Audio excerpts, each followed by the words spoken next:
Good afternoon. Buenas tardes. I've been told to speak slowly because of my English accent. Se me ha dicho que tengo que hablar lento porque tengo el acento inglés. Además, que tengo un catarro cuando crucé el Atlántico, que me cuestionaron en aduanas. Así que de repente voy a ser difícil de entender, pero voy a decirlo muy rápidamente, así que es una presentación muy larga y no quiero que se me duerman en 40 minutos. Yo comprendo. No vamos a llegar tarde a la cena. Traté de recortarlo un poco esta tarde, pero es un poquito más largo que cuando yo empecé ese proceso. Así que es una mala costumbre que tengo. Yo iba a presentar una charla como la de Salman Rushdie. Y él es Salman Rushdie y yo no. Así que cuando yo escuché que él venía, lo pensé dos veces y esto va a ser una charla muy distinta. Tengo que reconocer, y se lo digo de todo corazón y no creo que esté presente, no creo que hubiesen elegido mejor para tener un ponente para iniciar este simposio. Creo que fue lo ideal. Salman Rushdie es para India, Pakistán y Bangladesh, que son muchos, que abarcan más de 3 países, lo que García Márquez es para Latinoamérica. Me pregunto si el Comité Nobel del 89 se hubiesen atrevido a darle el premio Nobel. Si lo logran hacer, van a recuperar cierta estima y tener más mérito en el mundo. En una forma muy curiosa y inesperada, mi charla cuadra con la presentación de Salman. También habla de mi relación con el trabajo de García Márquez, cómo fue que llegué a estar a donde estoy hoy en día, y aún más de los dos impulsos y el interjuego de lo mágico con la realidad, que han marcado el desarrollo de esta novela y qué significado tienen hoy en día en cuanto a esta tradición a la cual tanto Salman y Gabo pertenecen por medio de sus 2 novelas. La diferencia es que Salman hizo una presentación muy breve y clara y yo voy a estar desambulando por todas partes, en ambos sentidos de la palabra, como lo usamos en Inglaterra. Y por eso el título de mi nombre, de mi presentación. Como todo lector se daría cuenta, hay una gran diferencia en cuanto a cómo llegar a Xanadu. Y la segunda parte, el viaje se detiene en distintos lugares, conceptos, temas, apuntes, enlaces, la globalización. No escuché el panel de esta mañana, así que no sé. La globalización, los archivos, la crítica genética, el hipertext y el legado de Gabriel García Márquez. Cuando él falleció en abril del 2014, yo he participado en celebraciones y reconocimientos en la ONU, que celebró también los 70 años el sábado pasado, la Unión Europea, UNESCO y la Feria de Libros en Bogotá, entre otras. Y creo que estamos de acuerdo que este simposio, que es la apertura de sus archivos aquí en Austin, es el punto más alto de estas celebraciones, reconociéndolo en el último año. Y ahora quiero reflexionar sobre la importancia de este evento, no solo en cuanto a la vida de García Márquez, sino en la vida de todos, en este momento tan preocupante de la historia. Posiblemente lo hubiese titulado mis apuntes para los libros que jamás escribiré, García Márquez y la globalización. En el 89 me trepé al pirámide en Giza, donde supuestamente, según la leyenda, Napoleón Bonaparte vio la tumba del faro y tuvo una experiencia mística donde se le unieron tanto el pasado, el presente y el futuro, como en la última página de 100 años de soledad. Y cuando regresé a Gran Bretaña, recibí la invitación de preparar la bibliografía. No me llamó tanto la atención, pero 25 años más tarde, una y otra vez me recuerdo de ese día. De todas las enfermedades que padecemos, nosotros los que escribimos las biografías es la epifinia, que vemos cosas donde existen y donde no existen. Pero el hecho es que yo ya había estado siguiendo la vida de Miguel Ángel Asturias, tanto a su entierro físico como el de los archivos en los años 70, y ahora lo estoy haciendo también aquí en Texas, en un momento muy importante y problemático de la historia en cuanto a la comunicación, los medios, los libros, los archivos y el arte de escribir. Esto es un tema muy serio y un momento muy serio, considero yo. Así que mi charla va a ser menos académica y biográfica y más autobiográfica, y espero que me lo perdonen. Pero comienzo con una declaración muy breve que he hecho antes. Lo que sigue es la esencia de lo que yo creo será el tema de mi biografía y el punto de nuestras celebraciones. Gabriel García Márquez posiblemente, probablemente, es el más amado, más reconocido y más leído autor en los últimos 50 años. No solo es un grande en el mundo de la literatura y el ganador del premio Nobel más popular de toda la historia, creo yo, en todos los sentidos, pero también es un autor que da el ejemplo perfecto, esta transición histórica entre la ficción moderna y posmoderna, y el que ha creado el fenómeno más reconocido del realismo mágico en la literatura postcolonial. Sé que alguien se va a cuestionar y va a retar mis definiciones, pero yo todavía estoy fascinado por un autor que es tan moderno y tan clásico, que nos da permiso de hablar en forma tan franca. García Márquez, la escritura de García Márquez nos permite unir cosas que normalmente no se unen. Sus novelas, sus cuentos exploran en alcance y en forma profunda lo que implica ser humano, pero también enfocan momentos históricos y situaciones políticas muy específicas. Se estructuraron en forma muy cuidadosa, pero dan la sensación de ser espontáneos y creativos. Pocos son más poéticos y menos llaman la atención, y hay pocos cuentistas que lo superan. Aún más allá, sus obras enfocan un mundo triste y negro, pero nadie de la ficción ha convencido a tantos lectores de la verdad tan sencilla, que la vida, no obstante todo lo que pase, es bello y vale la pena.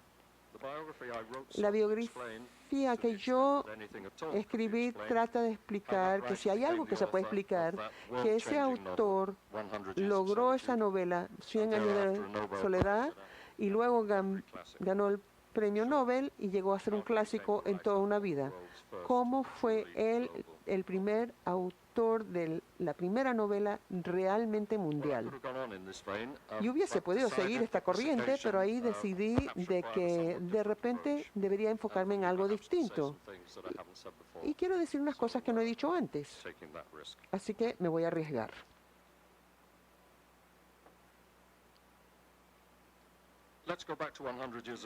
Volvamos a ese libro que convirtió Gabo en Gabriel García Márquez, el que conocemos hoy en día. Empieza con una migración que da lugar a Macombo.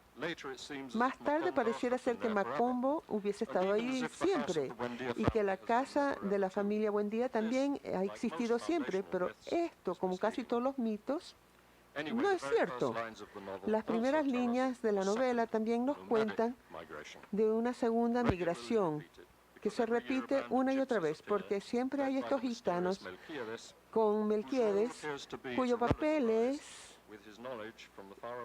hablar del mundo externo, dando a conocer ciertas verdades y cierta ignorancia, cuestionando y alegando la autoridad de Buendía.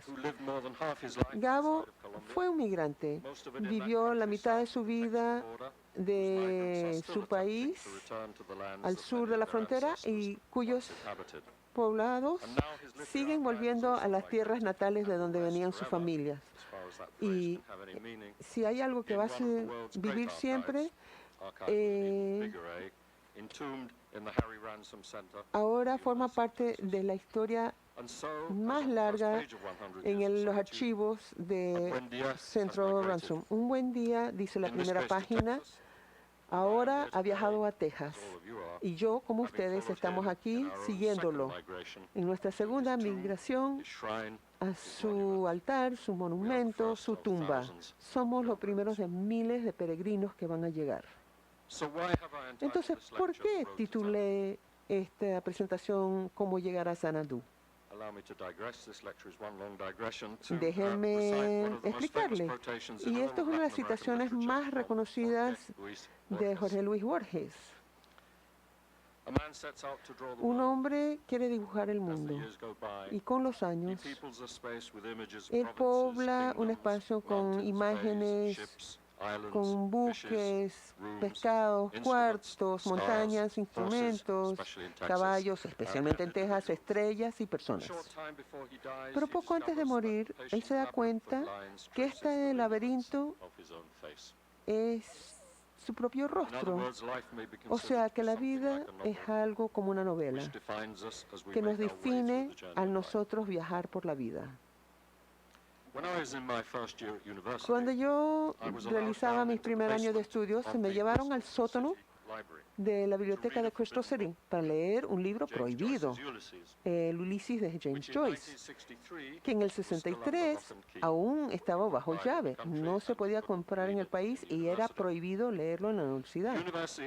La universidad no tenía una copia, pero sí el Centro Ransom tiene la primera edición y los primeros borradores con los comentarios y las notaciones de Ulises y de Finnegan's Wake. Yo fui a ese sótano 3 años después de que hubo el asunto de Lady Charlie en Londres. Y es cierto que hay 4 versiones de esta novela en Harry Ransom Center. Yo no conocía la literatura, pero por lo menos supe, yo soy medio irlandés, así que Joyce era el príncipe de la literatura moderna y que aunque viviera muchos años, jamás iba a leer algo que fuera más allá de esa ficción. Así que esa es la realidad. Jamás me he escapado del laberinto que me creó Joyce. Ahora voy a hablar al rato voy a hablar de esa crítica de ADN y genética. Y el Joyce de Ulysses y Finnegan's Wake fue y será siempre el altar de todos los estudios genéticos de la literatura. Pero fue en Latinoamérica y su literatura a la cual yo dediqué mi vida. De hecho, no le dio mucho glamour a mi carrera, pero ¿qué senderos debo seguir si esto es el tema a que me he dedicado? ¿Y cuál era mi tema al cual me he dedicado? ¿Existía semejante cosa? Yo voy a ver todos los clichés en cuanto a cómo escoge uno su vida, los textos, los hipertextos. ¿Y saben qué? Cada vez se dan a conocer más y más en la literatura latinoamericana que en cualquier otra literatura que yo conozca. Y debo señalar que estos 2 archivos, George Burroughs y Joe Brennan, también se encuentran sus archivos en el Harry Ransom Center. Y déjeme mencionar lo que dijo Antonio Machado. For the wanderer there is no path. He creates his path as he walks. Yo no creo que esto se puede traducir y solo se puede resumir y en forma correcta, porque es un concepto tan español. Y la experiencia nos dice que los conceptos esenciales de una cultura son las más difíciles o hasta imposibles de traducir, pero sea como sea. Para el caminante no hay camino, uno crea su camino al caminar. Cuando yo empecé a estudiar la literatura latinoamericana en Londres, a mí me encantaba el concepto del romancero, que son todas las baladas conocidas en España, o todas las versiones de todas las baladas que se han cantado en España, o aún más, todas las versiones de todas las baladas y en España y sus territorios. Llegando a la conclusión lógica, sería todas las versiones conocidas y desconocidas de todas las baladas que se conocen y se desconocen, que han existido o existen hoy en día en todos los países de habla hispana. Como veterano de este proceso de crítica literaria, yo muchas veces he soñado de cómo sería una crítica del romancero, pero cuando intento hacerlo, no solo me imagino todas las versiones conocidas y desconocidas, pero todas las posibilidades críticas y estéticas que se pudiesen crear de todas las baladas que se conocen y desconocen. Y claro, eso me lleva al hipertexto, al cual voy a estar hablando en un momento, y de las distintas ideas de lo que pudiera ser un archivo literario, porque todo eso está en procesos de explosión. Las computadoras han creado esta locura y la ha hecho más manejable, y de hecho son necesarias. Google es el primer paso más primitivo que tenemos, pero solo un paso. Estos me recuerda a un escrito entre 1990 y 1930, Rómulo Gallegos. Gallegos trabajó la escena del romance con el encanto. El capítulo 4 de la primera parte de Doña Bárbara es una parte, un sendero y muchos senderos. Y se encuentra la ruta sobre la sabana. Es un solo camino que se llega por muchas partes. El concepto y el título portugués original de una de las novelas más importantes, como lo acaba de mencionar, Los senderos de Rochasau. Ahora me voy a saltar. Gallegos anticipó el punto de vista de Borges que cada evento, lo más humilde que sea, implica el universo. Borges, que era maravilloso, tuvo el honor de ser el único escritor con James Joyce que regularmente es citado por los teóricos de los medios y los críticos que lo citan, y ustedes van a ver hacia dónde me dirijo.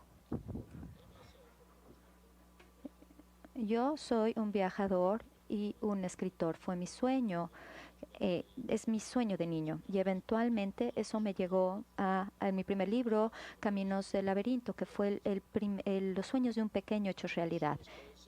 Había, por coincidencia, la mayoría de los escritores que yo he estudiado y he seguido también han sido viajadores importantes.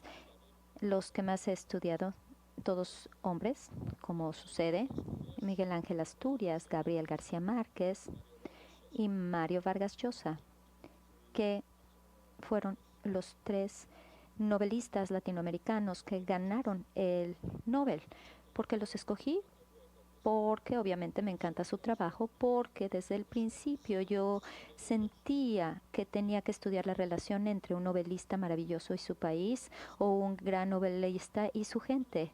Y en el caso de cada uno de estos escritores, esta relación ha sido apasionada y completa dentro del género humano. Solamente cuando había llegado muy adelante en mi carrera, se referencia a Flaubert, cito: una de las glorias de Flaubert es tener intuición con tanto fervor que la fuerza creativa que viene de la imaginación oscura de las personas, para que las piezas maestras vienen de la colaboración entre el genio y la multitud. Esto no se pudo haber dicho mejor acerca de García Márquez o a Flaubert.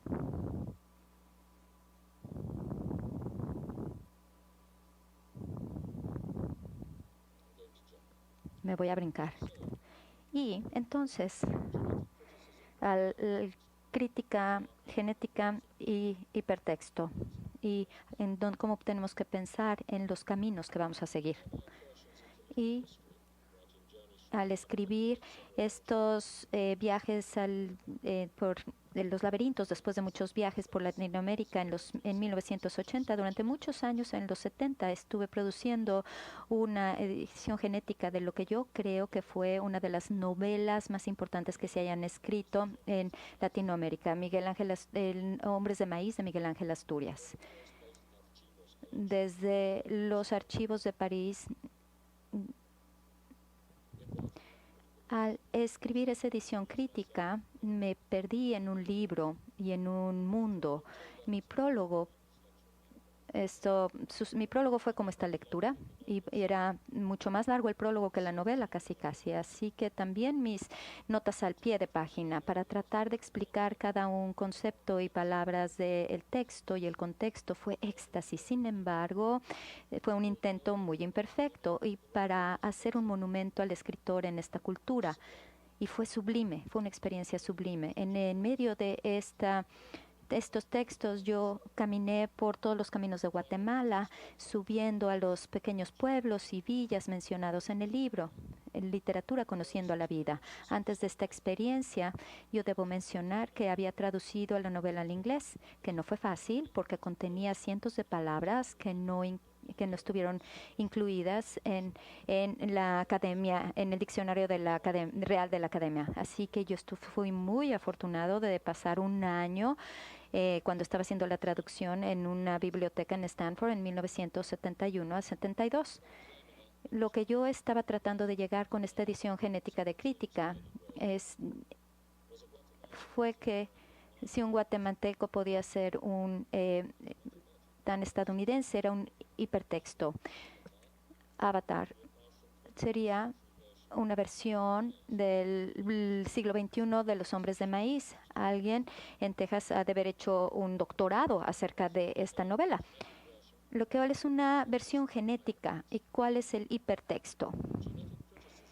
Crítica genética es lo que los críticos pueden hacer con las novelas de García Márquez, así como José estaba mencionando ahora que hay manuscritos en nuestros archivos.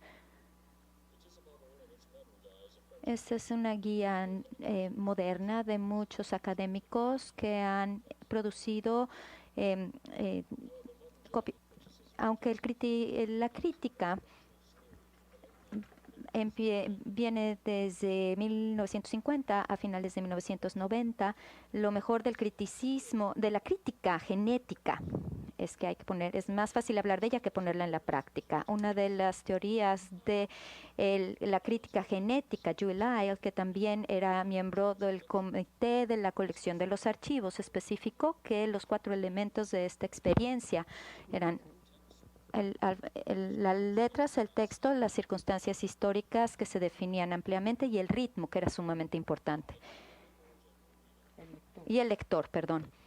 Los críticos genóticos recomponían y volvían a crear el documento infinitamente más amplio, más profundo, y el último texto, que sería el sagrado, que sería el texto final, como se iba a decir, y que seguía mejorándose y mejorándose. Y obviamente esto sería en el área de la computadora. Una vez que ya se imprimía, antes quedaba impreso, pero no ahora.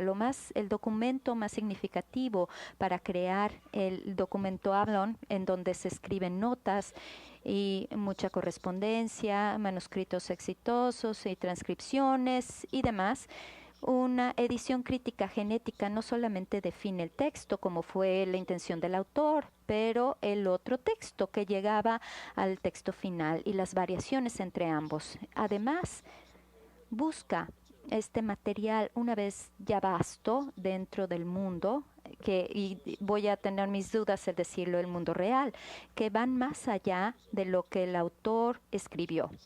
Esto a lo mejor puede resultar aburrido para ustedes, pero no para mí. Y hasta cierto punto es lo que los académicos hacen de una forma u otra. Para mí es como la traducción. Yo encuentro que la traducción y trabajar en ediciones críticas, que es mucho, lo disfruto mucho más. Pero ninguna de las actividades te da reputación o dinero. Así que pues me veo obligado a aceptar otros trabajos. Déjenme decirles esto. Debe haber ediciones críticas de toda novela y biografía de cualquier autor importante. Entonces, ustedes seriamente puede haber una crítica seria. Y esto, en caso de la mayoría de los autores, nunca se logra.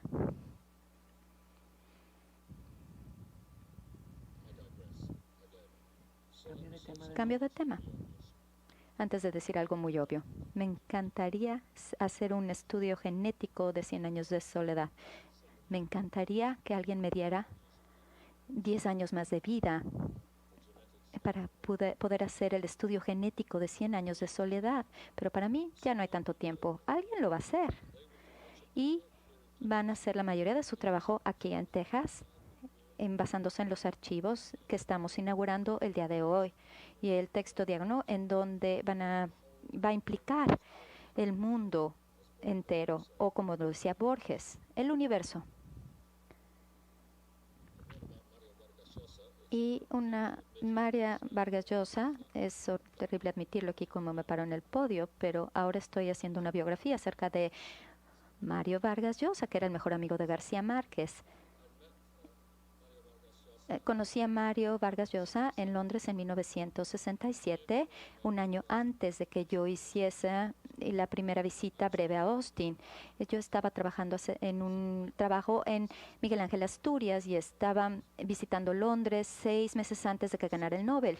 Y Vargas Llosa también estaba en esa lectura en el Colegio de King's en Londres. Y los tres escritores, mis escritores, Asturias, García Márquez y Vargas Llosa, también estaban conectados entre sí, y con James Joyce, y conmigo, a través de París.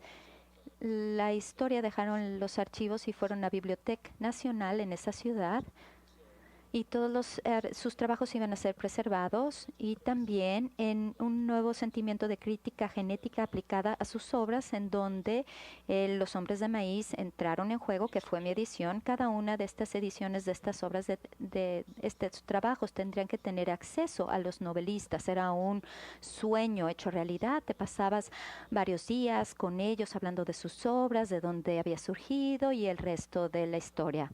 Yo viajé a París en junio de 1974, cuando tenía 30 años de edad, por este propósito, pero en todas las historias, se sigue la historia en Madrid. A mí me dejaron pasarme una semana con él en su departamento, y a ese departamento nunca regresaría.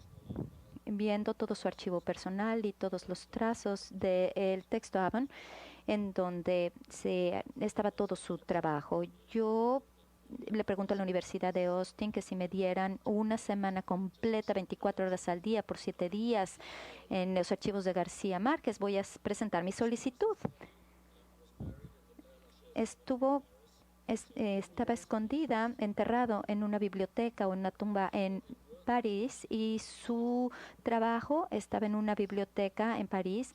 La institución que Harry Ramsden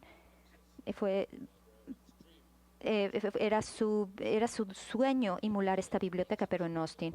Ransom tenía este plan tan ambicioso, y yo cito: yo propongo, lo voy a hacer con acento americano, estadounidense, yo propongo que se establezca en algún lugar en Texas, a lo mejor en la ciudad capital, un centro de cultura, de investigación, que fuese la Biblioteca Nacional del único estado que comenzó como una nación independiente. Las historias se murieron y yo estaba fascinado por mi trabajo. Me enfrenté a muchas dificultades, pero durante mi trabajo de Hombres de Maíz en los 70, me encontré con el clásico de la historia, del camino a Xanadu. Su propósito principal era explicar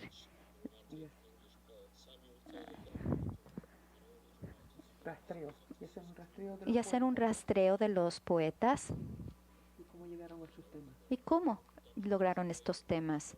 Y Kubla Khan, aquí en el centro Ransom, y de ahí empecé a hacerlo. Y no les tengo que decir que Kubla Khan fue el prototipo que Marco Polo, el viajador, conoció en el siglo XIII. No fue por Marco Polo, no fue por la narración de Marco Polo que Cristóbal Colón y se fue a descubrir y terminó descubriendo América, García Márquez y a todos nosotros. El libro de Loos utiliza la biografía y todas estas provisiones de historia y todos los libros de coraje que pueden tener y que hayan ustedes leído. Y yo puedo asumir que estos caminos traen mucha emoción para que a lo mejor encontramos otras personas que mueran con la literatura como yo. Por ejemplo, en la historia de Balzac, Saraciten, fue hecho por otro hombre igual de loco que yo, alguien que estaba tratando de destruir la mitología y la ideología del autor. No había autores, solo textos, y lo que terminó haciendo, reconociendo a Balzac y en sí mismo. Pero eso es un excelente libro. Yo quisiera agregar que en 1991, después de que estuve involucrado en la biografía de Gabriel García Márquez, su hermano Eligio me dijo que El Camino a Xanadu fue su libro favorito y que él estaba escribiendo su propia versión colombiana del tema de su hermano 100 años de soledad, y Eligio lo completó antes de morir. Fue el más joven de los hermanos García Márquez, pero fue el primero en morir, no, perdón, fue el segundo en morir, y lo llamó Tras las claves de Melquiades, siguiendo la clave, porque la crítica genética no solamente son los viajadores, sino los que escriben el texto. Y debo de mencionar, la esposa de Eligio, Miriam, también está aquí en este simposio esta semana. Hipertexto. Hipertexto es un concepto que he estado buscando sin saberlo desde que a principios de 1960, cuando leí Ulises de James Joyce, que lo simplifica, y aún más después de haber leído Fillion's Wake, que lo encarna. Y aún después de haber leído a Borges a finales de 1960, porque Borges proporciona todas las claves en casi todas las historias y en todos los libros de ficción conjuntados, sobre todo en romancero, y que fue una de las claves para mí al escribir Los Caminos del Laberinto. El Ransom Center tiene algo del Borges, pero no mucho. Él es la clave para el archivo, el laberinto y el hipertexto por sí mismo. Así que yo creo que un poco más de recolección sería muy buena idea, que tuvieran un poco más acerca de Jorge Luis Borges. Vargas Llosa habló en 1960 acerca del concepto de novela totalizante. A lo mejor, la mejor traducción, novela totalizante. Hipertexto da esta posibilidad. Sucede que el concepto del hipertexto, en el que yo creo ampliamente, es esencialmente en esta área y cuando hablamos de los archivos. El concepto fue primero concebido en 1965, en este mismo año en que 100 años de soledad se escribió. Pero yo no oí de este concepto hasta principios de 1990. Si hubiese sabido, hubiera subido al barco desde 1960, porque soy un viejo inconsolable y me arrepiento de las cosas que no aprendí desde 1944, pero siempre estoy muy contento de hacer nuevos descubrimientos en la época del ciberespacio. Me impresiona cómo mucha gente en sus 20 tienen todo el futuro enfrente de ellos con toda esta tecnología y la capacidad de sacar el mejor provecho de esto.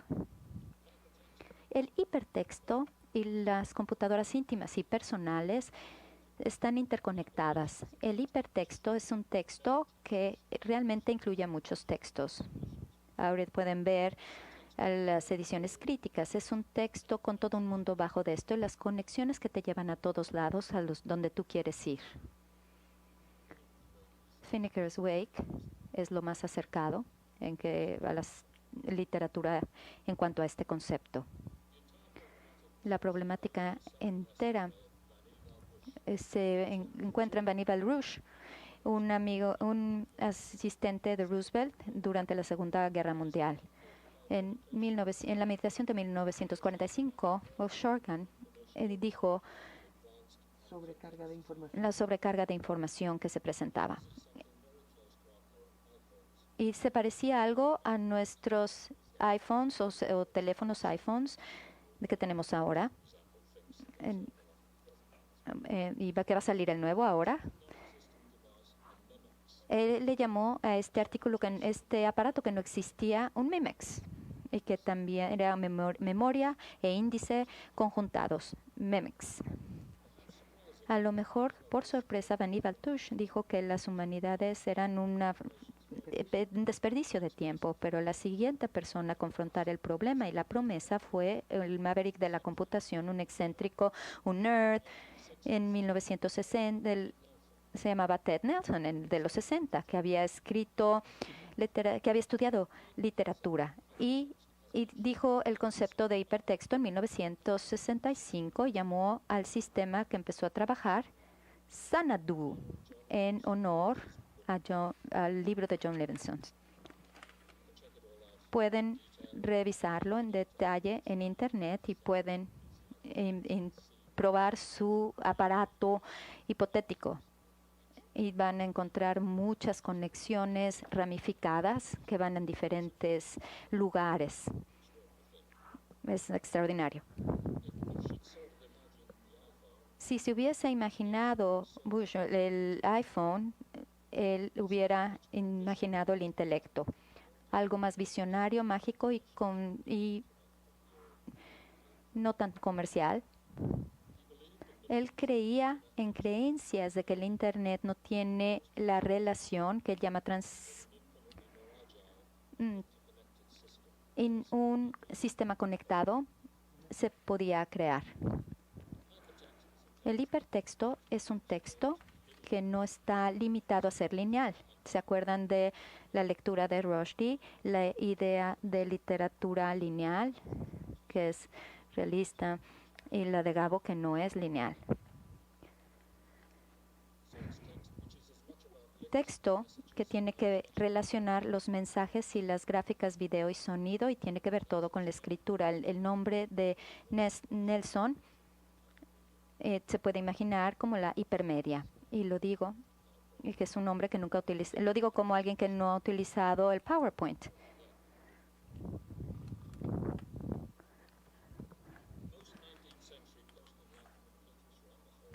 La mayoría de la literatura en los 1900, en el siglo XVIII, era lineal, hasta que llegamos al simbolismo. En comparación, y una vez más, yo relaciono con Salman Rushdie, el trabajo de Cervantes, hasta Stearns, todos son viajes y todos son hipertextos. Como muchos de los literatos de los años 20 y del auge de Latinoamérica, como lo mencionó José, Rayuela Hopscotch, cuyo manuscrito lo vi ayer en la biblioteca Benson y fue uno de los momentos más bellos de mi vida. Es una experiencia inolvidable. Y una de las más hipertexticas de todos los tiempos, sin dudas. Y una de estas es 100 años de soledad.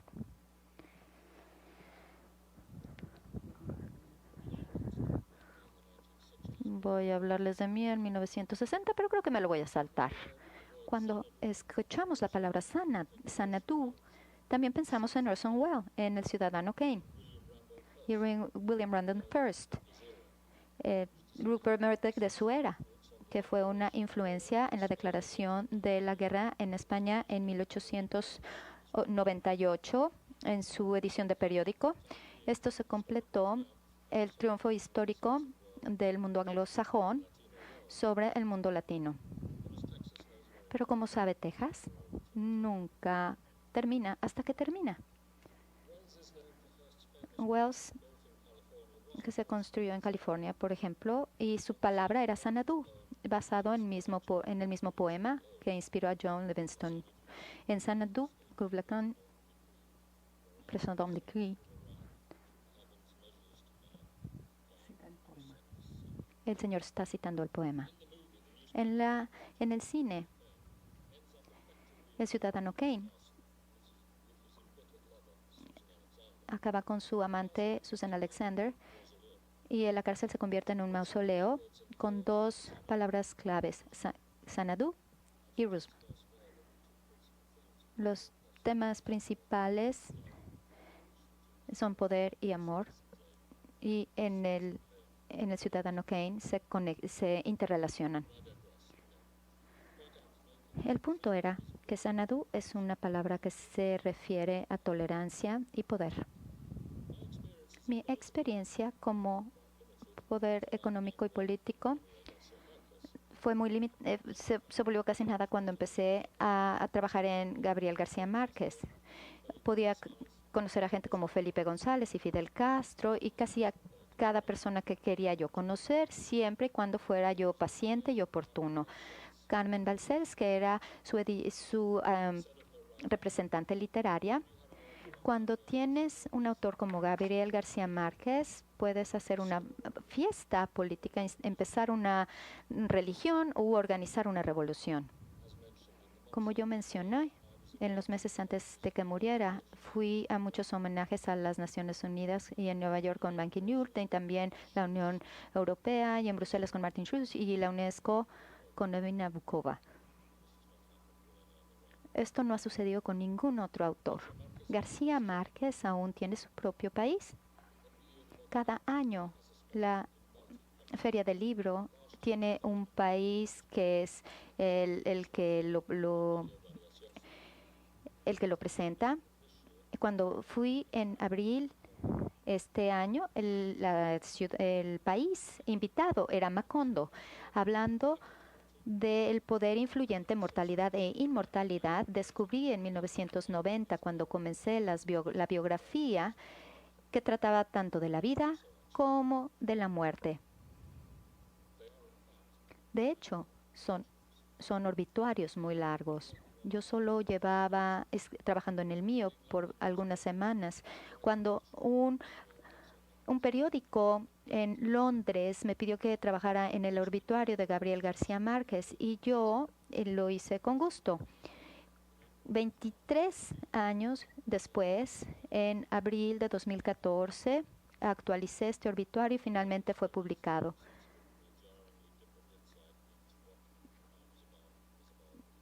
Esto me dio mucho material como biógrafo. Me hizo este archivo. Y aquí estamos en este archivo. Me ayudó mucho el archivo para crear todas estas memorias y recuerdos. Aquí estamos entonces en Austin, Texas. En octubre de 2015, Gabriel García Márquez está siendo homenajeado y su archivo se está inaugurando y uniéndoselo a Faulkner y Joyce y muchos más en este lugar extraordinario. Y aquí estamos todos unidos, que nos hemos reunido a través del laberinto de nuestras vidas y nuestras carreras. Cuando regreso a mi propia vida después de la Segunda Guerra Mundial, cuando Gabriel García Márquez tenía 18 años, enfrentando a lo que se iba a convertir en su vida después de lo que sucedió después de la Segunda Guerra Mundial y las Naciones Unidas estaban organizándose.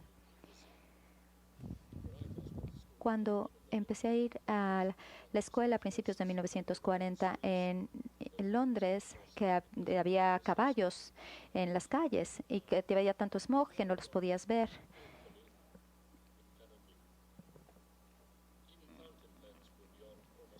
Las plumas fuentes las usaba la mayoría de las personas que yo conocía.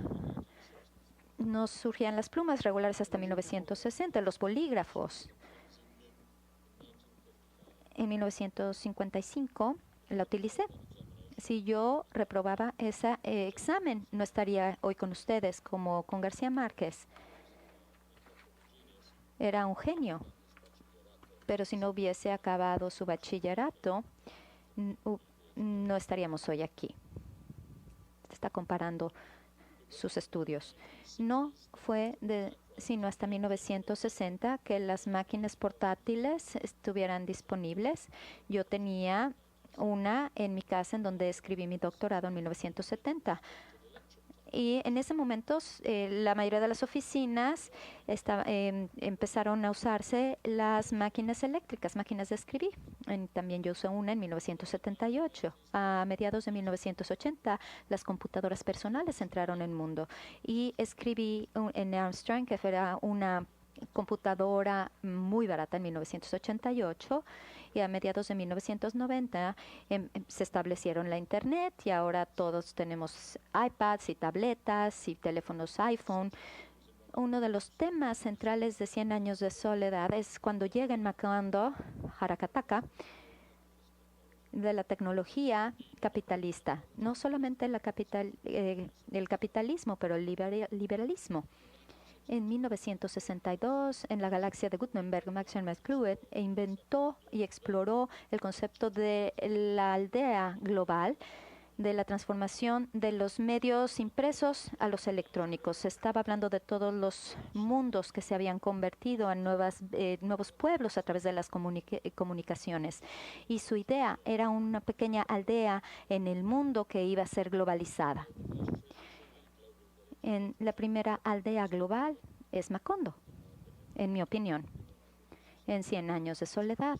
Es un lugar revolucionado por cuando llega el telégrafo y el tren, pero también esto es crucial.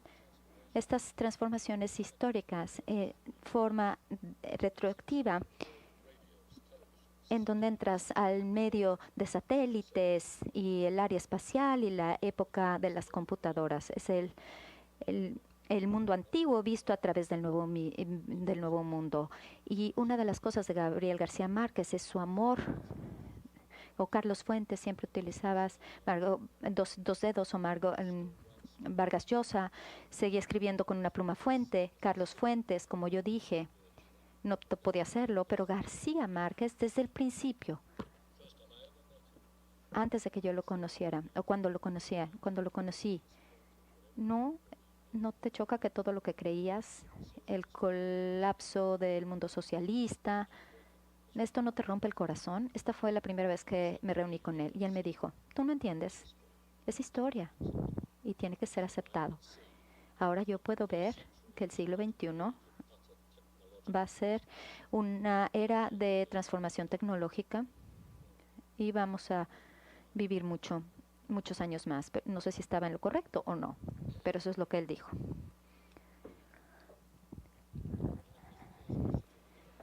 Cuando llegué a Aracataca en 1991, seguía siendo similar a un pequeño pueblo que García Márquez recreó en 100 años de soledad.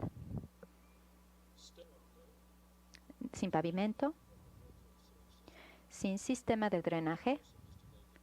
Olvídense ya de los aparatos sofisticados.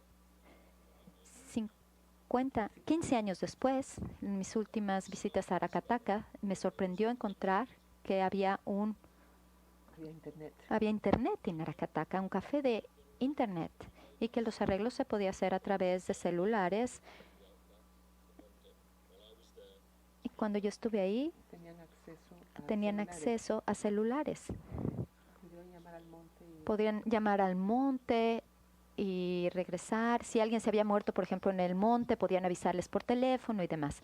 Esta transformación lo mostró García Márquez en 100 años de soledad, y si esto no hubiera pasado, yo no hubiera llegado a Jaratataca.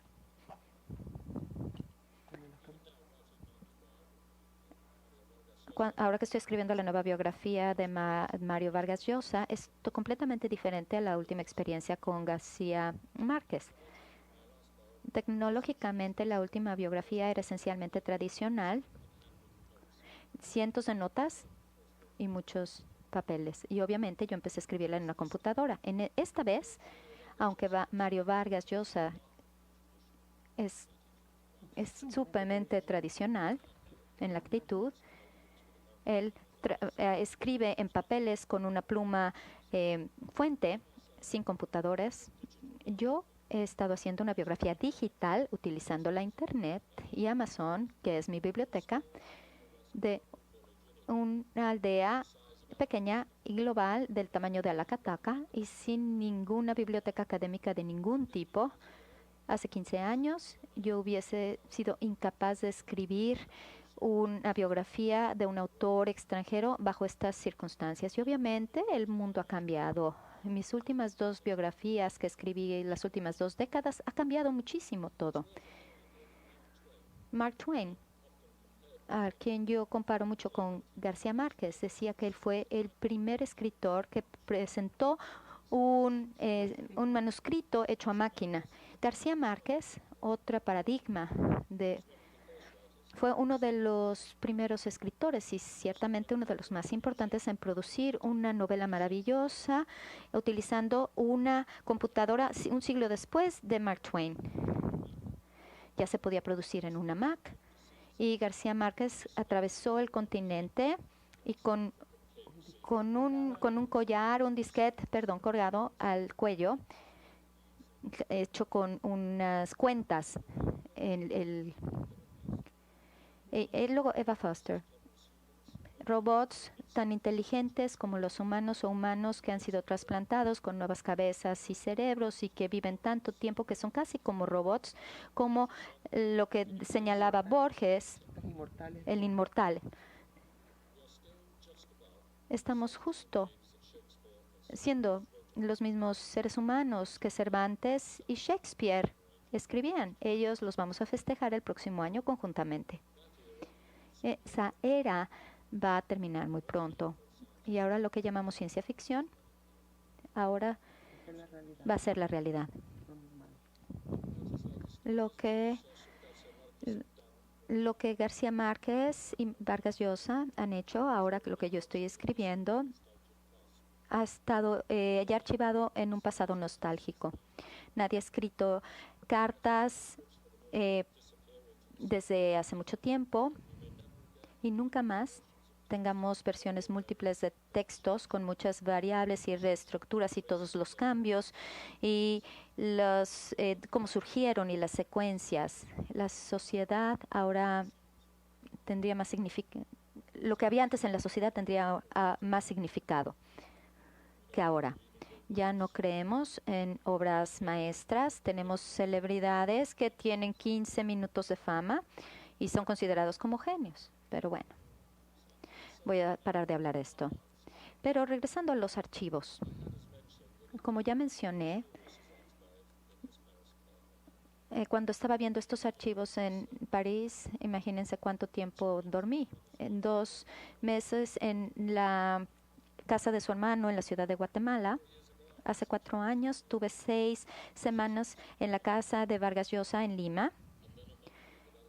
Y 1 mes con la colección de Vargas Llosa en Princeton. García Márquez era una cuestión completamente diferente. Como su biógrafo autorizado, tuve el privilegio de verlo seguido desde 1990 a 2010, así como otras 400 personas involucradas de una forma u otra en su vida. Muchos han muerto ya. Como el biógrafo de Gabriel García Márquez, tuve mucho acceso a muchas biografías, más de 100 de todas estas personas. Aunque yo era el biógrafo de García Márquez, tenía acceso a los archivos al trabajar con él. Así que tuve menos acceso que con los otros 2 que escribí. Y yo quisiera decir que tenía un punto de vista muy latinoamericano al documentar y archivar la vida de la mayoría de los autores famosos. Él creía en la espontaneidad y que no estaba muy bien organizado, pero él era muy organizado. Y a mí siempre me había encantado Latinoamérica y por eso lo seguí. Él quería mantener sus secretos para él. el hacer que la gente supiera cómo escribía él sus libros era publicar ese secreto. Sus fuentes, esto es crucial, su memoria. Tiraba casi todo, obviamente incluyendo su dinero.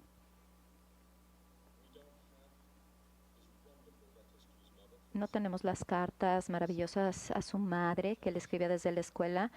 2 de ellas que le escribió eran maravillosas y no quiero hacer sentir mal a la gente de Harry Ransom, pero ay Dios, esas 2 cartas son bellísimas. No tenemos sus cartas de amor para Mercedes, que también eran maravillosas. Y estos ofreció muchas por $1 y las demás las quemó. Junto con Rodrigo y Gonzalo cuando quemaron el manuscrito de 100 años de soledad. Gabo no era un coleccionista, era antiacadémico, odiaba lo estructurado y tiempos de entrega. Se trataba de alejar de los profesores, en especial de inglés, y solo me soportó por 20 años porque pretendíamos que teníamos una amistad. Así que nos sentábamos y hablábamos acerca de todo bajo el sol en vez de entregarnos a preguntas biográficas.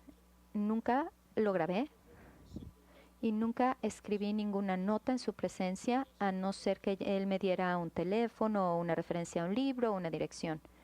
Yo también desarrollé un archivo mental. Como Salman Rushdie decía ayer, llegué al baño más próximo en la mayoría de mis hoteles donde me quedaba, en cuanto terminaba, para escribir todo y que no se me olvidara. García Márquez era más un periodista que un novelista. Se basaba más en el mundo oral. El archivo al cual yo sí tuve acceso para ver su memoria, sus recuerdos, el recuerdo de Melquiades, que no se le hizo mucha justicia, pero a mí nunca se me va a olvidar. Después vi cómo iba perdiendo su memoria y él vio que yo me estaba dando cuenta. Su dedicación para mí y el escribir su memoria. Para Gerald. Con lo que me queda de mi memoria para Gerald. Fue su dedicatoria. Esto fue en 2002. Pero la experiencia en los primeros años, al ver su memoria tan maravillosa, fue muy valiosa porque los siguientes años escribió 100 años de soledad, se fue perfeccionando. Él escribía fluyendo inmaculadamente. Cada vez que hacía un error de mecanografía, lo arrancaba y tiraba la hoja, aunque escribiera abajo de la hoja. Estas son muchísimas hojas que no volveremos a ver. De un hombre que tenía muchos errores al mecanografiar. La crítica genética es un hecho, ¿verdad? Pero ¿por qué no podemos dar seguimiento? Después entró al área, la era de la computación y empezó a preguntarse cómo hacerlo. Al principio tenía muchas versiones excesivas una tras otra, pero no sé si registraba lo minucioso del proceso y si las prácticas siguieron siendo las mismas durante los 13 años que él escribió con una computadora. Obviamente me muero por ver el archivo. Yo creo que fue creado especialmente para mí y no me costó nada, ni siquiera un centavo. Pero lo paradójico es, específicamente, porque García Márquez era el anti-archivos, lo que él ha dejado atrás, que ahora está albergado acá, es cada vez más valioso, porque hemos perdido tanto, pero lo que hay aquí es una gran cantidad y es de valor insuperable. Igualmente, dado que Gabriel García Márquez era tan buen comunicador, un hombre del pueblo, vivía en esa aldea mundial, siempre anhelaba el futuro.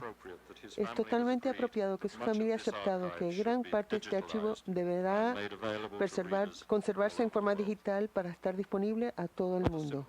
que es símbolo de Gabo. How inspiring. Eso nos inspira a todos. I applaud them. Yo les felicito The whole cultural world y creo should que indeed applaud them. todos en el mundo de la cultura deberíamos felicitarlos porque va a ser algo extraordinario. Ironically enough, I myself, Pero lo irónico Gabo's es, biographer, yo como el biógrafo de Gabo, que me indiqué que después de muchos años de tener acceso a todas las bibliotecas de Pittsburgh y de acá, de Latinoamérica, vivo en un pueblo pequeño y yo voy a ser uno de los más beneficiados si es que logramos digitalizar al archivo de Gabriel García Márquez. Un año de soledad es la única novela Xanadu que tiene todo ese espejismo. 100 años de soledad es el centro, el meollo de la galaxia de Gabriel García Márquez. Equivale a lo de Dante, Joyce, Stearns. Tiene personajes que son o que reflejan o que no reflejan para nada a Aureliano Buendía. Tiene un lector privilegiado como Aureliano Babelonia, un hombre que nunca va a ningún lugar excepto que viaja en su imaginación y en los libros, y un autor mundial, el gitano, un hombre que viaja tanto en el mundo como en el tiempo. Pero hay aún más. Uno de los personajes principales, el coronel, y el lector Aureliano Babelonia y el Melquiades, todos son avatars y reflejan a una parte de Gabriel García Márquez. Estoy por concluir. Cuando yo llegué a este momento, seguí escribiendo otras 5 páginas, como la que hice al comienzo, que le digo la crítica andante de la Academia Británica. Pero después de haberlo hecho, el Centro Ransom, hace poco más de una semana, había ya determinado cuál era el índice y se habían dado cuenta que estaban comprando otros materiales, sus otras cartas a Leo Mendoza, que tuvo la fortuna de leer. Después de una conversación muy sencilla con Plinio, que está aquí con nosotros en Austin, y una conversación muy complicada con Gabo, donde él pensaba que era algo tan personal que no quería permitir verlos. Y cuando yo leí el índice preparado por Ransom, iba a abandonar este discurso y quería reaccionar a lo que me había proporcionado el Centro Ransom en el listado que ellos habían elaborado sobre el archivo. Pero luego decidí que no. Entonces mi conclusión es algo, no es plan B, pero plan B.F. ¿Y qué quiero yo ahora que existe este archivo en Austin? Tengo que vivir otros 10 años, por lo menos. Ese es mi primer plan. Primero tengo que completar la biografía de Vargas Llosa y de ahí a 2 o 3 años voy a volver a enfocarme en García Márquez. Lo que yo publiqué era una versión abreviada de la biografía que escribí. Esa biografía que escribí abarcaba 2.500 páginas, que es más allá de lo que es Ulises y La Guerra y la Paz, todos juntos. Casi todos los capítulos son de 100 a 150 páginas. Esto parece ser la hipérbole de García Márquez, con lo que le sucedió al coronel o lo que indicó Rushby de las 31 guerras. Los capítulos son de 100 a 150 páginas, tiene 6.000 apuntes o señalamientos, cada uno siendo 4 o 5 páginas. Requiero otro año y medio para perfeccionarlo, pero la casa publicitaria me dijo que lo tenía que recortar en el 2006. Entonces, solo publiqué 1.600 páginas en 2 tomos y me dijeron que tenía que recortar eso. Así que le dediqué varios meses recortando los 1.600 páginas a 600 páginas, que es lo que Bloomsbury, Knopf y Random House han publicado en el 2008 y el 2009. Siempre estuve al tanto de que si yo sobrevivía a García Márquez, que por muchos años pensé que no iba a ser, yo pensé que algún día iba a tener acceso completo a sus archivos y que quería esperarme a completar la versión larga hasta ese momento, porque para ese entonces sus familiares o sus amigos hubiesen publicado su propia biografía. Porque a nosotros somos medio cínicos, medio traqueaderos, y siendo británico un poquito tramposo. Pero sí me voy a regresar a Austin por unos 2, 3 meses para procesar toda esta nueva información y modificar lo que yo espero vaya a ser una biografía de 3.000 páginas. Si no la quieren leer, no me importa. Yo solo quiero escribirlo. ¿Y ha valido la pena, de verdad? Sí. Gabo es un autor mundial, de repente el autor mundial. El estudiarlo a él, seguirle los pasos, conocer la gente que él conoció al vivir su vida, ha sido un viaje fascinante, atravesando un libranto, viendo la historia de este planeta en el último siglo. Así que concluiré diciendo lo que dije antes. Y aquí me estoy citando a mí mismo. Muchos autores de biografías, mucho más ilustres que yo, han dedicado tan tiempo, pero no valen ni la vela. Y solo los locos y los tontos inician este trabajo con la esperanza de poder comulgar y identificarse con los famosos, con los buenos, con los ilustres. Yo en cierto momento estuve de acuerdo, pero si hay alguien a quien se le debe dedicar su vida completa, no cabe duda que sería la vida y la carrera de Gabriel García Márquez. Muchas gracias.